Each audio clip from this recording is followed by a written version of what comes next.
मला इथे का बोलावलं हे मला अजून उलगडलेलं नाही. मी एक उन्हाळ भटक्या असा माणूस आहे. दगडधोंड्यांशी माझा संबंध जास्त येतो. माझ्याशी संबंध येणार म्हणून बोलत होता. नाही, मी खऱ्या दगडांबद्दल बोलत होतो. तर याच्या उलट निनादराव म्हणजे मनाचा निर्मळ, वाटेचा रसाळ, त्याचे गळा माळ असं नसो, असं हे एक अभ्यासू व्यक्तिमत्व. पण अशी सांगड घातली आहे, त्याला तोंड देणं भाग आहे. त्यामुळे आपण आता आपल्या कार्यक्रमाला सुरुवात करूया. आपण निनादरावांकडून अपरिचित शिवाजी महाराज अशा विषयावर काही ऐकण्यासाठी जमलेले आहोत. त्यामुळे मला एक स्पष्ट कल्पना आहे की मी कमी बोलायचं आहे आणि निनादरावांना भरपूर वाव द्यायचा आहे. या टाळ्याबद्दल मला तेच कळलं की मी कमी बोलायचं आहे.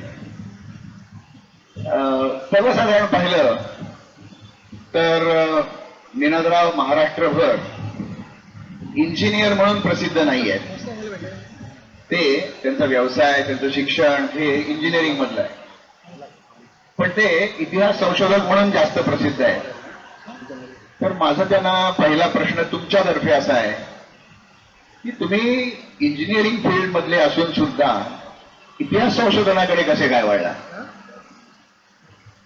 काय इंजिनिअरिंग म्हणजे तुम्हाला स्टेप बाय स्टेप जावं लागतं आणि इतिहास संशोधन सुद्धा निष्कर्ष काढायचे ते काही उड्या मारून काढावे लागत नाही. तुम्हाला तिथे स्टेप बाय स्टेपच जावं लागतं. आणि विशेषतः संशोधन हे अत्यंत आकर्षक आहे. म्हणजे विशेष जर का तुम्हाला त्या लिपी कळायला लागली, एखादी भाषा यायला लागली नवीन, तर तुम्हाला दालनच सगळे खुलतात आणि त्यामुळे त्याचा स्वाद घेता येतो. आपल्याकडं मुळात प्रॉब्लेम असा आहे सगळा की कागदपत्र वाचणारे लोकच नाही आहेत, अत्यल्प लोक आहेत. आणि त्याच्यामुळे नेमकं कशावर विश्वास ठेवायचा? बरं, हे सांगतात म्हणून विश्वास ठेवायचा का ते सांगतात म्हणून विश्वास ठेवायचा? सगळ्यात महत्वाची गोष्ट कागद काय सांगतो हे महत्वाचं आहे, त्याच्यात माणूस काय सांगतो हे महत्वाचं नाही. तेव्हा मला असं वाटलं की आपण जरा मोडी शिका. मला मोडी येत होता आधीपासून, पण जरा मंडळात जाऊन शिकावं. आणि एकदा मोडी शिकल्याच्या नंतर तुमच्या समोर जो काही खजिना येतो तर त्याच्यात तुम्ही रमून जाता. आणि मला असं वाटलं, कारण इंजिनिअरिंग 15 वर्ष 20 वर्ष मी नोकरी केली, बस झालं म्हटलं, आता शिकार झालं. आणि आज सुद्धा खूप लोक मला कन्सल्टन्सी माझी आहे त्याला अधनमधनं त्यांना प्रॉब्लेम झाले की विचारतात मला. त्याचं कारण माझा एक्सपर्टाईज फार वेगळा आहे. माझा टर्बोचार्जिंग आणि हाय हॉर्स पॉवर डिझेल इंजिन्स मधला एक्सपर्टाईज. आणि त्याचं एखाद दुसरं जरी सोल्युशन मी दिलं तरी माझ्या फॅमिलीचं भागतं सगळं. त्यामुळे मी संशोधनाकडे वळलो. आता तुम्ही म्हणालात की एखादा कागद काय सांगतो हेही महत्वाचं, आणि मोडीसारखी लिपी एखाद्याला जर येत असेल तर ते त्याला सोपं जातं. पण काही काही वेळेला याच्यात सुद्धा गोंधळ होऊ शकतो का? म्हणजे एका कागदामध्ये राजश्री वर्धनगडास गेले का राजे श्रीवर्धनगडास गेले, किंवा आणखी एक उदाहरण घ्यायचं झालं तर मग नाच तमाशे गेले याच्याऐवजी नाचत मासे गेले असंही वाचलं गेलं. हे मोडी मधल्या काही अपुरेपणामुळे किंवा त्यांच्या लकबीमुळे, त्याच्याबद्दल काहीतरी सांगा ना. हो, हे विशेषतः लिपीचे दोष आहेत. कारण त्याच्यात कोणत्याही प्रकारचं चिन्ह येत नाही, म्हणजे त्याला पूर्ण विराम नाही, विरामचिन्ह कुठलंच नाहीये. त्यामुळे सलग लिहितात लोक आणि वाचताना हमखास चुका होतात. आणि मग एकदा का चुकीचं वाचलं ना की तो माणूस त्याच्यावरती गुरफटत जातो. हे बाजीरावाबरोबर 400 केक दिले होते असं लोकांनी वाटलं. तर आम्ही म्हटलं मस्तानी के नादानी बाजीराव काय काय करत होता, पण केक एवढे खात होता बाबा. पण लोक आहे ते, त्याच्याबरोबर 400 लोक दिले होते, पण लोक हे सारखा वाटतो मोडीतला. तसंच रस्त्यावरून नाचत मासे चालले होते असं लोकांनी वाटलं ना, ते मासे कसे रस्त्यावरून जातील असं ते विचार करत बसले. पण नाच तमासे अशा मोडीच्या चुका होऊ शकतात. कागदपत्र वाचताना म्हणून आता श्रीवर्धन गडाचं तुम्ही काढलं ते म्हणून सांगतो मी, तो जय शतावलीतला उल्लेख आहे. त्याला एक तारतम्य नावाचा एक भाग आहे की आपल्याला त्यावेळेला शिवाजी महाराजांच्याकडं त्या साली कोणकोणते किल्ले होते. आता वर्धनगड हा आहे कोरेगावच्या जवळ आणि श्रीवर्धनगड म्हणजे राजमाचीचा श्रीवर्धनगड आणि मनोरंजन. त्यावेळेला वर्धनगड म्हणजे कोरेगावच्या इथला किल्ला शिवाजी महाराजांच्या ताब्यात नव्हता. त्यामुळे आपल्याला तारतम्य भाव ठेवून आपल्याला सांगता येतं की बाबा हा राजमाचीच असू शकेल. राजमाची असेल का रेवस जवळची ती श्रीवर्धनगडची गडी असेल? गडी नसेल, कारण त्यांच्यात शिवाजी महाराजांचा मुक्काम आहे. त्यामुळे तो गडीत असणं अस्वाभाविक आहे. तो शेवटी डोंगरी किल्ल्यावरच मुक्काम आहे. म्हणजे कागद काय सांगतो याच्याबरोबरच बाकीचं तारतम्य पण महत्वाचं आहे असं आपल्याला निनादराव या संदर्भात सांगतायत. आणखी एक प्रश्न नेहमी डोळ्यापुढे येतो की आपल्या पुढे इतिहास संशोधक म्हटलं की तो गबाळा वेश घालणारा, सर्वसाधारणपणे सांपत्तिक परिस्थितीची पंचायतच असणारा, हेकट दुराग्रही असं असतं. पण तुमच्यासारखे इतिहास संशोधक पाहिले हे चित्र बदलतं. तर हा बदल इतिहास संशोधकांमध्ये होतोय का इतिहास संशोधनामुळे होतोय? आता तुम्ही जो प्रश्न सांगता त्याचं एक वेगळं उत्तर देतो मी.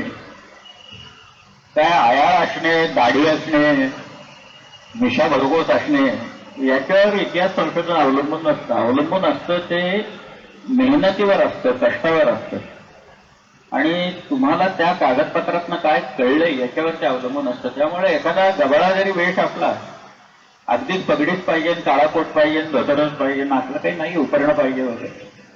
थोडक्यात म्हणजे एक माणूस विरागी वृत्तीनं, संन्यस्त वृत्तीनं जर का एखादं संशोधन करत असेल आणि कष्ट मेहनत भरपूर करत असेल तर त्याला संशोधन आणि संशोधक म्हणावं. याचं कारण संशोधकाचं हल्ली संशोधक कुणाला म्हणावं हा एक फार मोठा प्रश्न आहे. कारण मधमाशांचं मोहळ जसं उठतं तसं आता संशोधकांचं मोहळ उठायला लागलेलं आहे सगळ्या. पण शेवटी मेहनतीला पर्याय नाही. आपल्याकडे इतिहास संशोधन म्हटलं की सर्वसामान्य लोकांचा इतिहास हा शिवजन्मापासून सुरू होतो आणि शिवकालाच्या अस्तापर्यंतच त्यांना इतिहास आहे असं वाटत असतं. वस्तुतः सातवाहन आहेत, राष्ट्रकूट आहेत, चालुक्य आहेत, वाकाटक आहेत, यादव आहेत, शिलाहार आहेत, शिवकालानंतर पेशवे आहेत. तर शिवकालानी एवढी मोहिनी संशोधकांना, सर्वसामान्यांना घातली, याच्या मागची नेमकी मेघ काय असू शकेल? एक म्हणजे हा जो काळ आहे मध्ययुगीन काळ, या मध्ययुगीन काळात जे काही फोफावलेलं एकूण जे ग्रह होते आपल्या भोवतालचे, हे साधारण अलाउद्दीन नाही बरं का, त्याचं नाव अलाउद्दीन खलजी असं आहे. खलजी म्हणून एक प्रांत आहे.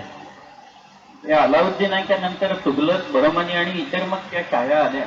याच्यामुळे अनेक वर्ष महाराष्ट्र हा पिचत पडलेला आहे.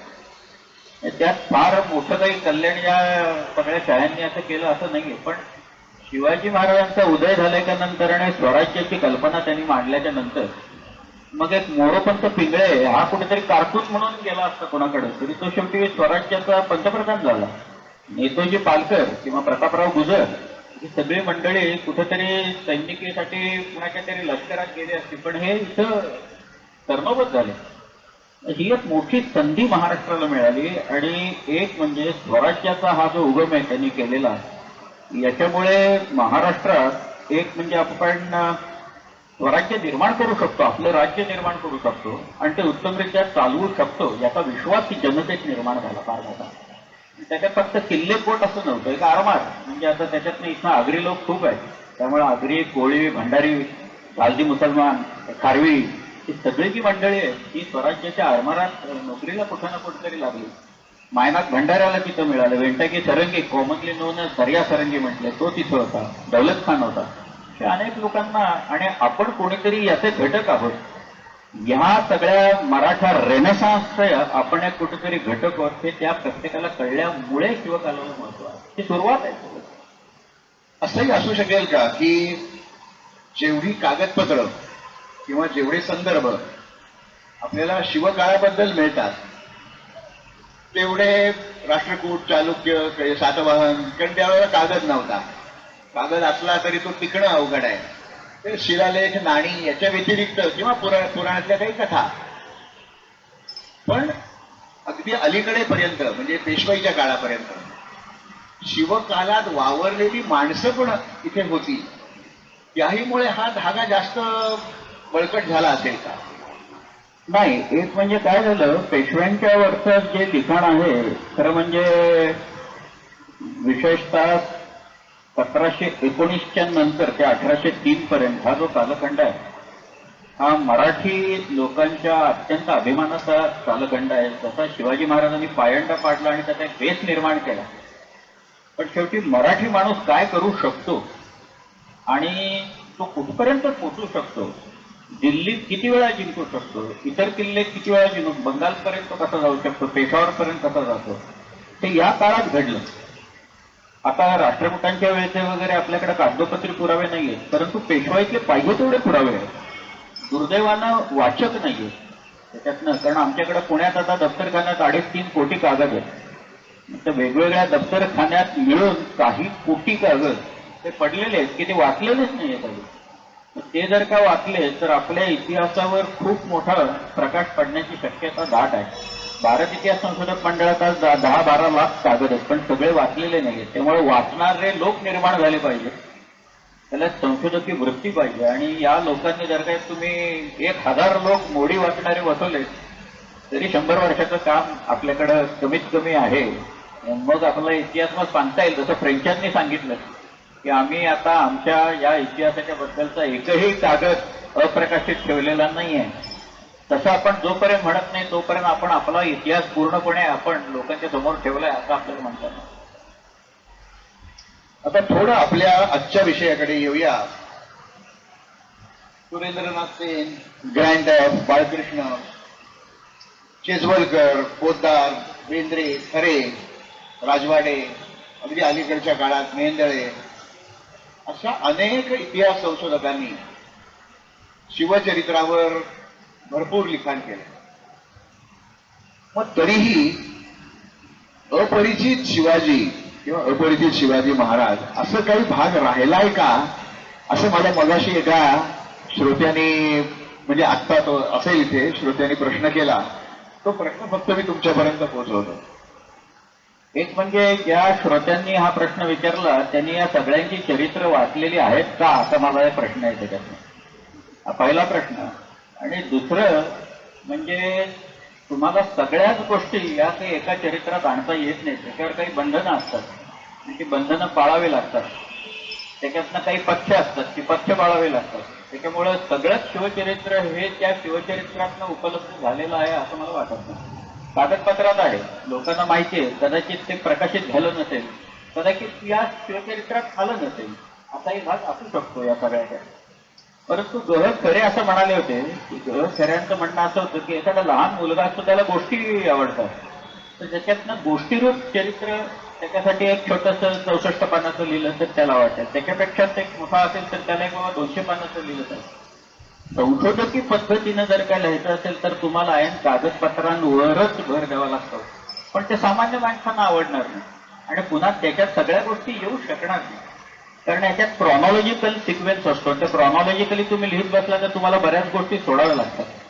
आता एकच गोष्ट म्हणजे जर का समुद्र असं जर का आपण एक म्हटलं की आरमार शिवाजी महाराजांनी निर्माण केलं, या सगळ्या या आरमारात शिवाजी राजांच्या बद्दल जेवढ्या कॉमेंट्स वेगवेगळ्या लोकांनी केल्या, इंग्रजांनी केलेले आहेत, फ्रेंचांनी केलेले आहेत, डचांनी केले, पोर्तुगीजांनी तर पाया तेवढ्या केलेल्या आहेत, त्या सुद्धा सगळ्या एका शिवचरित्रात आल्यात का, तर माझं म्हणणं नाही आलं. त्यामुळे काही ना काहीतरी गोष्टी राहून जातात.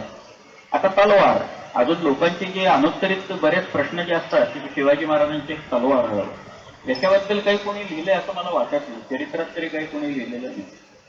त्यामुळं अशी जे प्रकार असतात याच्यावर, आणि ते अप्रकाशित नसतं, पण ते लोकांना फारसं माहिती नसतं. मी अज्ञात आहे पूर्ण असंही म्हणत नाही, जरा परिचित कमी असेल. आता या इथे मिळणाऱ्या कार्यक्रमाला एवढा उदंड प्रतिसाद, तुम्ही तर महाराष्ट्रात, महाराष्ट्राबाहेर, देशाबाहेर सुद्धा शिवकाळाबद्दल किंवा मराठी इतिहासाबद्दल खूप ठिकाणी व्याख्यानं दिली, प्रचंड प्रतिसाद मिळतो. इतिहासाबद्दल काही प्रदर्शन असेल तरी लोक तिथे गर्दी करतात, रांगोळीचं प्रदर्शन असेल तरी गर्दी करतात, इतिहासासंबंधीच्या रांगोळ्या.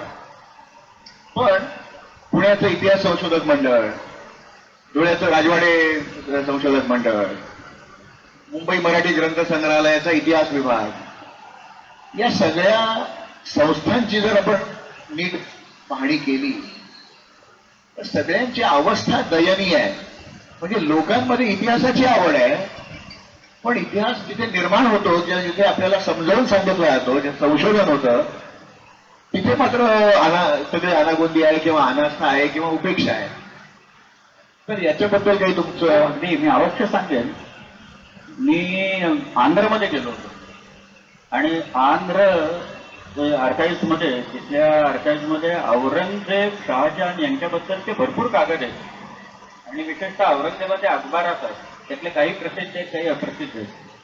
पण ते औरंगजेब इथं असतानाचे आहेत, म्हणजे महाराष्ट्रात असतानाचे आहेत. त्यामुळे ते जर का पूर्ण वाचले तर औरंगजेब काय करत होता इथं, आणि अर्थात मराठ्यांच्या इतिहासावर प्रकाश भरपूर पडू शकेल.